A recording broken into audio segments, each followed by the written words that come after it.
रात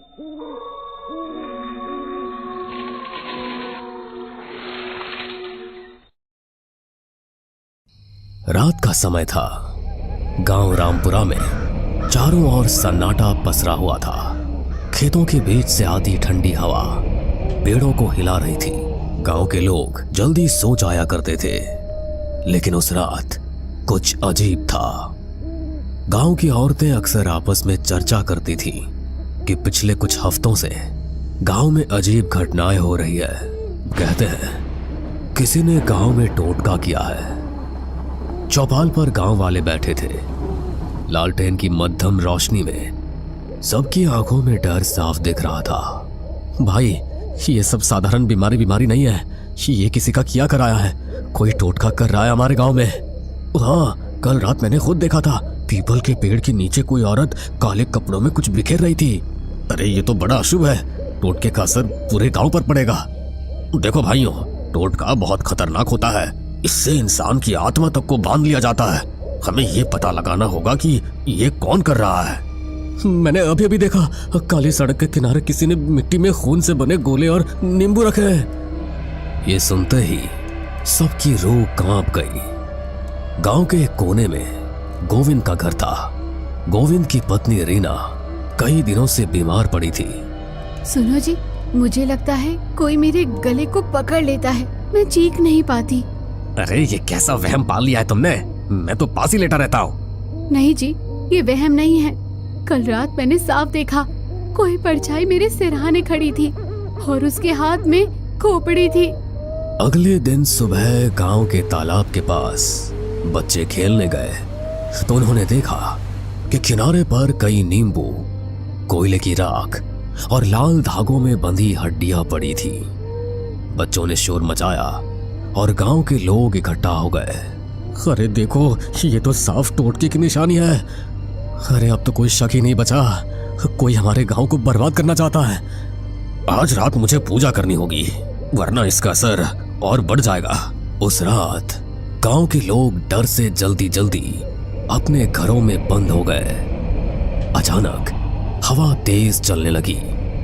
नीम और पीपल के पेड़ जोर जोर से हिलने लगे।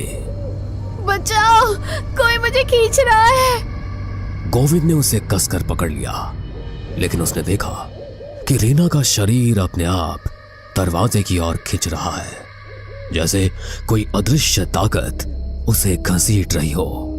पंडित जी, कोई जल्दी आइए, रीना को बचाइए।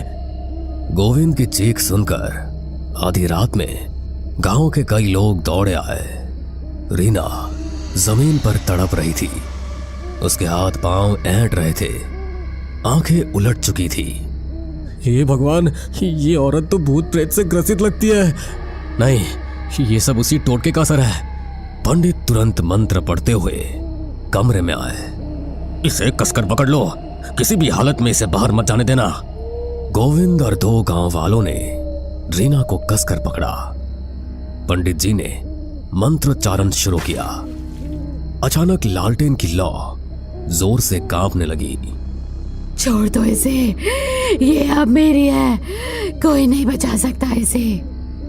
इसी बीच गांव के चौकीदार ने बताया कि उसने कई बार रात को काली साड़ी पहने एक औरत को पीपल के पेड़ के नीचे देखा है। मैंने देखा, वो औरत राख और नींबू से गोला बनाती है और उसमें हड्डियां गाड़ देती है। लेकिन कौन हो सकती है वो? सुना है पास वाले गांव की जगनी चाची टूने टुटके कर दी है। कहीं वही तो नहीं? हो सकता है, लेकिन बिना सबूत किसी पर इल्जाम मत लगाओ। हमें खुद जाकर देखना होगा। उस रात पंडित जी, गोविंद, रामलाल और गफूर, चार लोग लालटेन लेकर पीपल के पेड़ की ओर निकले। हवा में अजीब सी गंध थी, जैसे किसी ने जानवर की बलि दी हो। पेड़ के नीचे पहुंचते ही सबके कदम रुक गए। जमीन पर राख, नींबू और खून से बनी आकृतियां पड़ी थी और बासी मिट्टी में गड़ी एक मिट्टी की गुड़िया मिली, जिसमें रीना का नाम लिखा हुआ था। ये तो मेरी बीवी का नाम है। अब साफ हो गया, किसी ने रीना पर टोटका किया है। अचानक पास की झाड़ियों से सरसराहट हुई। सबने देखा काली साड़ी पहने एक औरत झुककर कुछ बुदबुदा रही थी। उसके हाथ में एक मिट्टी का घड़ा था। वही है, वही औरत। वो औरत फटाफट अंधेरे में गायब हो गई। अगली सुबह गांव में ये खबर फैल गई। ये टोटका अगर बढ़ गया तो पूरा गांव तबाह हो जाएगा। हमें उस औरत को पकड़ना होगा। बेटा, लेकिन ये काम उतना आसान नहीं है। इधर रीना की हालत और बिगड़ गई। वो कई बार अपने आप घर से बाहर निकलने लगती, जैसे कोई अदृश्य ताकत उसे बुला रही हो। उस रात श्यामू ने बताया कि उसने तालाब किनारे उस औरत को देखा। उसकी हंसी सुनकर मेरी आत्मा कांप गई। वो बोली, रीना अब मेरी होगी, उसकी आत्मा मैं ले जाऊंगी। लोगों को अजीब परछाइयां दिखाई देने लगी थी। पंडित शंकर दयाल ने चौपाल पर सबको इकट्ठा करके कहा, सब लोग मेरी बात ध्यान से सुनो। इस गांव पर काले जादू का साया है। पर पंडित जी, हमें क्या करना होगा? हमें उस औरत को पकड़ना होगा जो टोटका कर रही है। लेकिन याद रखना, उसकी नजर से मिलते ही आदमी पागल भी हो सकता है। इधर रीना की हालत बहुत खराब हो गई। उसका शरीर दिन ब दिन कमजोर होता जा रहा था। उसके चेहरे पर अजीब किस्म के निशान उभरने लगे। कभी वो पागलों की तरह हंसती तो कभी जोर जोर से रोती। तुम सब नहीं बचा पाओगे मुझे, मैं तो उसी की हूँ, वो मुझे बुला रही है। गोविंद डर कर पीछे हट गया। हे भगवान, मेरी बीवी को बचा लो। उस रात चौकीदार ने फिर काली साड़ी वाली औरत को देखा। उसने तुरंत गांव वालों को खबर दी। पंडित जी, गोविंद, गफूर और रामलाल लालटेन लेकर उस ओर भागे। तालाब के किनारे चांदनी रात में वो औरत खड़ी थी। उसके हाथ में मिट्टी का घड़ा। वो अजीब मंत्र पढ़ रही थी। अरे पापिन, ये क्या कर रही है तू? औरत ने धीरे धीरे मुड़कर उनकी ओर देखा। उसकी आंखें लाल थी। उसके होठों से खून टपक रहा था। आ गए तुम सब। जिसे बचाना चाहते हो उसे तो मैं पहले ही बांध चुकी हूँ। अब कोई नहीं छुड़ा सकता। तू कौन है? तुम्हारी रीना, उसकी किस्मत मैंने लिख दी है। उसके जीवन की डोर अब मेरे हाथ में है। अपना नाम बता, वरना अग्नि देवता की सौगंध खाकर कहता हूँ, तुझे मैं यहीं जलाकर भस्म कर दूंगा। मेरा नाम जगनी है। हाँ, वही जगनी जिसका तुम सब ने तिरस्कार किया था। ये तो वही है। हाँ, तुम सब ने मुझे अपशकुनी कहकर निकाल दिया, मेरे बच्चों को भूख से मरने दिया। अब मैं एक एक से बदला लूंगी। और रीना, वो मेरे टोटके की पहली शिकार है। जगनी ने अचानक अपने घड़े से काला तरल जमीन पर फेंका। अचानक हवा तेज हो गई। काले धुएं से चारों तरफ अंधेरा छा गया।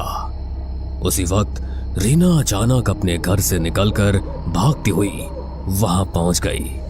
उसकी आंखें सफेद थी, चेहरा काला पड़ चुका था। माँ, मैं आ गई। रीना, ये तो क्या कह रही है? देखा, अब ये मेरी बेटी है।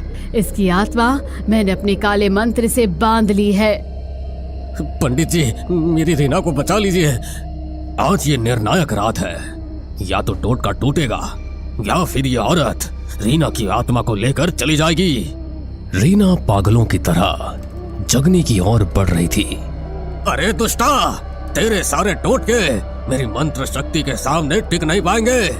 उन्होंने हाथ में गंगा जल की शीशी उठाई और चारों ओर छिड़कने लगे। तू मुझे नहीं रोक पाएगा। जगनी ने अपना खून जमीन पर टपकाया। उसी पल काले धुएं से 3 काले साए निकलकर वहां घूमने लगे। उनकी आंखें अंगारों जैसी लाल थी। ये तो प्रेत है। पंडित जी, हमें बचाइए। मैं अब इंसान नहीं, मैं अब उसकी हूँ। रीना, रीना, होश में आओ, मैं तुम्हारा पति हूँ। रीना ने अचानक उसे जमीन पर गिरा दिया। पंडित जी बचाइए। पंडित जी ने तुरंत अपने आसन पर बैठकर मंत्र का जाप शुरू कर दिया। जगनी चीखते हुए जमीन पर गिरने लगी। रुको, ये मंत्र मेरी आत्मा को जला देंगे। तूने निर्दोष आत्माओं को बांधा है, आज तेरी शक्ति यही खत्म होगी। उन्होंने गंगा जल रीना पर छिड़का। रीना जोर से चीखी और जमीन पर गिर पड़ी। उसके शरीर से धुएं का बादल निकला और सीधे जगनी के घड़े में समा गया। जगनी ने घड़े को पकड़ने की कोशिश की, लेकिन घड़ा अचानक फट गया और उसमें से आग की लपटें निकल पड़ी।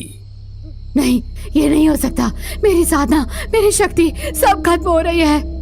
वो जमीन पर तड़पने लगी। उसका शरीर राख की तरह काला पड़ गया। उसके शरीर से धुआं उठकर आकाश में विलीन हो गया। रीना धीरे धीरे उठी। उसकी सांसें सामान्य हो चुकी थी। गोविंद, क्या हुआ था मुझे? अब सब ठीक है रीना, वो दुष्टा औरत चली गई। हाँ, लेकिन याद रखो, ऐसे टोटके का असर जल्दी खत्म नहीं होता। हमें पूरे गांव की शुद्धि करनी होगी, तभी जाकर ये बुरा साया हटेगा। अगले दिन पूरे गांव में हवन किया गया और घर में गंगा जल छिड़का गया। लोग अब धीरे धीरे चैन की सांस लेने लगे। पंडित जी, आपने हमें बचा लिया। बेटा देखो, बचाने वाला तो भगवान है, इंसान तो सिर्फ माध्यम होता है। रात गहरी होते ही पीपल के पेड़ के पास अब भी अजीब आवाजें आती है। शायद जगनी की आत्मा अभी भी चैन से सो नहीं पाई। गांव वाले उस जगह से गुजरते हुए आज भी कांप जाते हैं। हमें पूरा यकीन है दोस्तों कि आप लोगों को ये कहानी जरूर पसंद आई होगी। अगर आपके साथ भी कुछ ऐसे अनकहे किस्से हो चुके हैं तो प्लीज हमारे साथ शेयर करें। हम जरूर अपने चैनल पर उनको दिखाएंगे। हमारी ईमेल आईडी नीचे डिस्क्रिप्शन बॉक्स में दी गई है, तो प्लीज हमारे वीडियो और चैनल को शेयर एंड सब्सक्राइब करें और बने रहे हमारे साथ ऐसे ही अनकहे किस्से और कहानियां सुनने के लिए।